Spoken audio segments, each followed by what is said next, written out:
Hi, my name's Anna Mae, and this is my dad. He's going to be my assistant.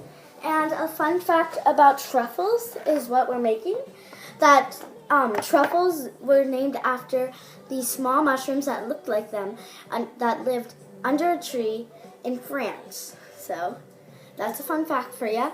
And ingredients you will need is cocoa, around, let's just say 2 cups of heavy cream, because it's about a fraction of that, so there we go.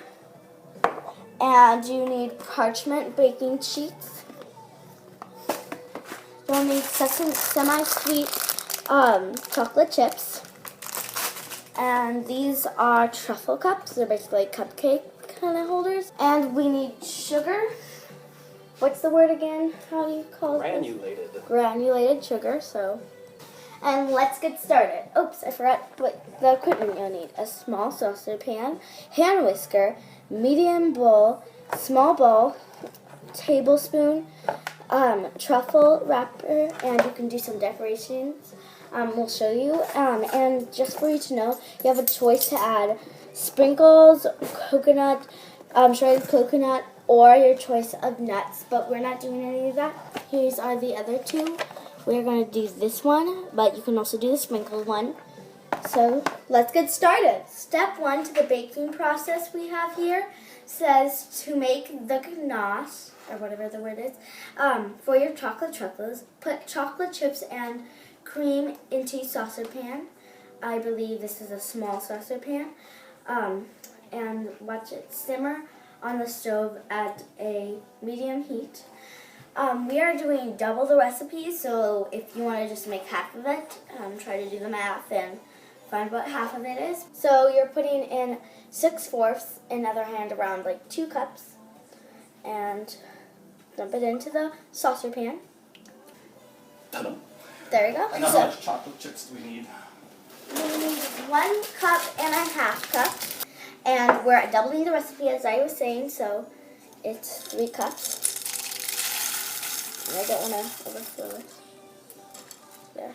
So I am turning on the heat to 5 or whatever, I can't remember. So it's about, I can't read it, I can't do it. You press it, and then you go to 5. You push it into 5. Yours might be different, so let's get started. I want to give you a little peek of what it looks like right now. So we're just waiting until there's little bubbles at the end. You can see the chocolate kind of melting. It's a little bad of a view up there, but it is kind of melting. And we're waiting until little bubbles appear, and we're seeing some in the center, but none really on the center. They're kind of like getting contained into this tool. We have a whisker, hand whiskers. It sounds like whisker, like cat's whiskers, but just keep on doing it. I advise holding onto this and just kind of stirring it, or else you might move it a little bit. Make sure they're not all the way on the edges, which they keep on trying to do. So just kind of keep going back and stirring it.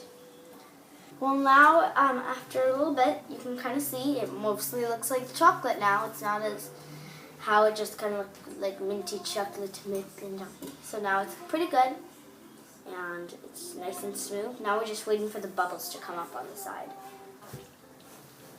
It's like a little bubble. Got some bubbles. Turn up the heat. I already did that. So, there we go. The bubbles look pretty weird. I don't really think they're from the edges, but if you want to be extra careful, you can do it from the edges, but just pretty looks popping. So now the chocolate's nice and thin but thick, and so it's a big difference. You kind of saw from earlier in the video where it just kind of looked like milk with just chunky chocolate in it. Now it really looks like chocolate. And this was a pretty fun, I think. This doesn't take very long. This takes around 30 minutes. Remember to do it at a low temperature, not to have it burned off, so I think around medium.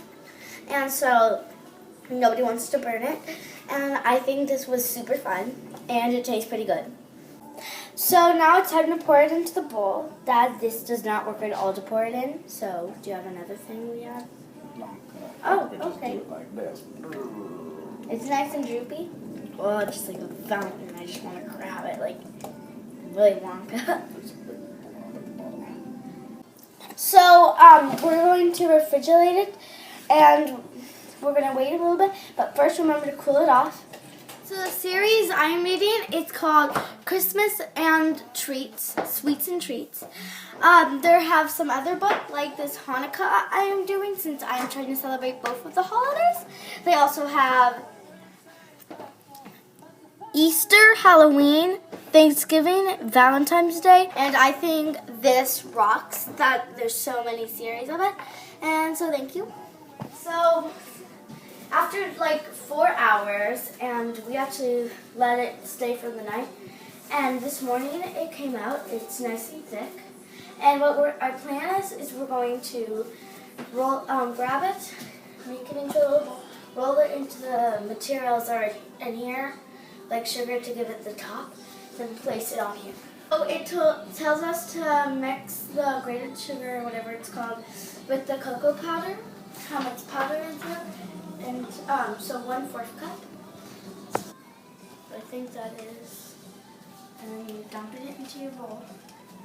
Oh, it just made a big powder. And then for the sugar, it tells us 1/4 cup as well.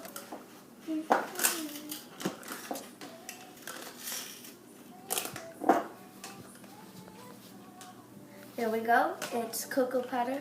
So now we take around a tablespoon or under for us, and you roll it, and you're trying to do the best ball kind of shape. Then you're gonna roll it in here. And there we go. And put it in there. Then put it on there. Alright. Now just do that 100 more times. Yeah. Rolling? Yes.